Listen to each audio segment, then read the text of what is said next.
สบายดีน้องนิตนภา พรหมจันทร์นางสาวดอกนิวบานประจำปี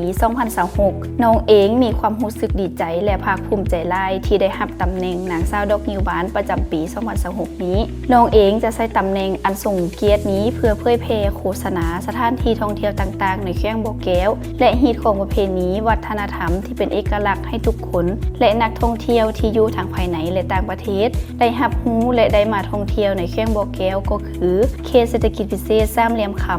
ในช่วงที่น้องได้มาเก็บตัวเฮ็ดกิจกรรมอยู่ในเขตเศรษฐกิจพิเศษสามเหลี่ยมคำกิจกรรมที่น้องมักที่สุดและอยากแนะนำให้ทุกคนนั่นก็คือ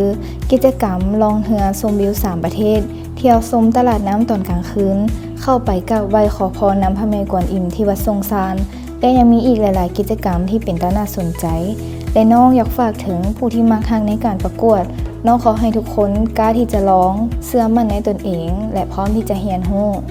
การที่น้องได้มาเข้ากองประกวดนางสาวดอกนิวบานนี้เฮ็ดให้น้องได้เห็นหูหลายสิ่งหลายอย่างบ่ว่าจะเป็นการปรับบุคลิกภาพ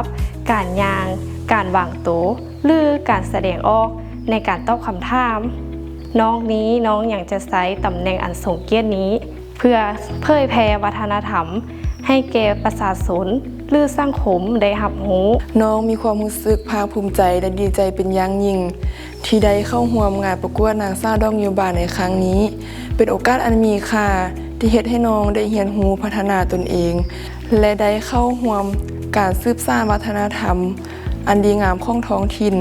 น้องจะนำเอาประสบการณ์ในครั้งนี้ไปเป็นแรงบันดาลใจในการเฮ็ดแต่สิ่งที่ดีและเป็นตัวแทนที่ดีของเยาวชนต่อไป